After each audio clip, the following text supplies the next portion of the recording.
अभिव्यक्ति के अधिकार के नाम पर कुछ भी बकने की आज़ादी मांगने वाले लोग जिस संविधान की दुहाई दे रहे हैं, उन्हें संविधान का कवर पेज दिखाने के साथ साथ उसे खोलकर पढ़ भी लेना चाहिए।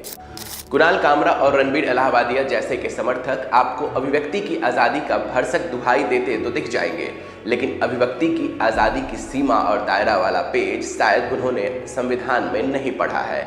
ऐसा लगता है कि इन लोगों ने संविधान में सिर्फ फंडामेंटल राइट को पढ़ा है, मगर फंडामेंटल ड्यूटी के नाम पर या न पढ़ना चाहते हैं न कुछ बोलना चाहते हैं। इनकी अवधारणा बन गई है कि सिर्फ फंडामेंटल राइट की तो बात करेंगे, लेकिन फंडामेंटल ड्यूटी की जब आएगी तो ये अपना मुंह मोड़ लेंगे। इनके आचरण से लगता है कि जिस संविधान की यह चर्चा कर रहे हैं उसमें मानहानि नाम की भी कोई चीज़ नहीं है।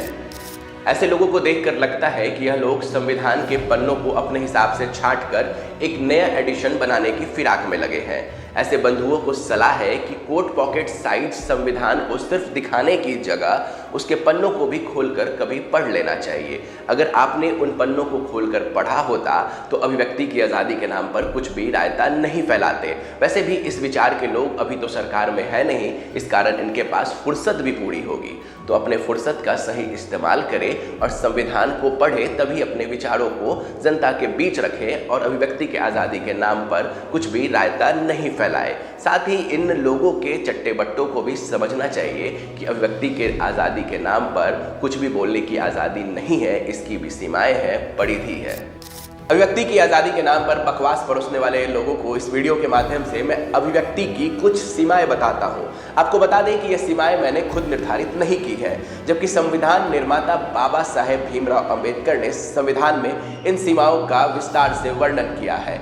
अभिव्यक्ति की आज़ादी की भी अपनी सीमाएं हैं। यह सीमाएं कहती हैं कि मानहानि और बदनामी यानी किसी व्यक्ति या समूह के प्रतिष्ठा को बदनाम करना अभिव्यक्ति के अधिकार के अंदर नहीं आएगा और यह पूरी तरीके से प्रतिबंधित है। ऐसे में कुणाल कामरा का एकनाथ शिंदे को गद्दार कहना कैसे कोई जस्टिफाई कर सकता है? मेरी नजर से तुम देखो गद्दार नजर वो आए। अभिव्यक्ति के अधिकार की सीमा में मानहानि और बदनामी के अलावा कई और चीजें हैं जो प्रतिबंधित हैं, जैसे लोगों को उकसाना और हिंसा, सार्वजनिक व्यवस्था को बिगाड़ना, अश्लीलता, राजद्रोह, दूसरों के अधिकारों का उल्लंघन, राष्ट्रीय सुरक्षा, न्यायालय की अवमानना, अपराध करने के लिए किसी को उकसाना और लोगों के धार्मिक भावनाओं को ठेस पहुंचाना। अभिव्यक्ति के आज़ादी के नाम पर रायता फैलाने वाले रायचंदों को क्वार्टर साइज संविधान की तरह पूरी संविधान की किताब पढ़ना चाहिए और अभिव्यक्ति की आज़ादी के साथ साथ उनकी सीमाओं को भी समझना चाहिए। संविधान की दुहाई देकर के यह लोग संविधान को अपने हिसाब से प्रोजेक्ट करते हैं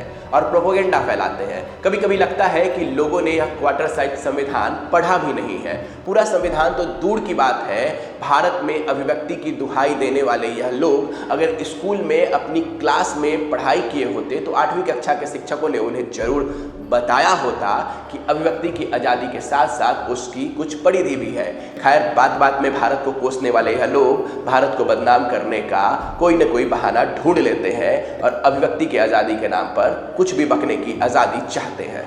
कुणाल कामरा ने कॉमेडी के नाम पर अभिव्यक्ति की सारी हदें लांघ दी। आलोचना और प्रोपेगेंडा में बड़ा अंतर होता है।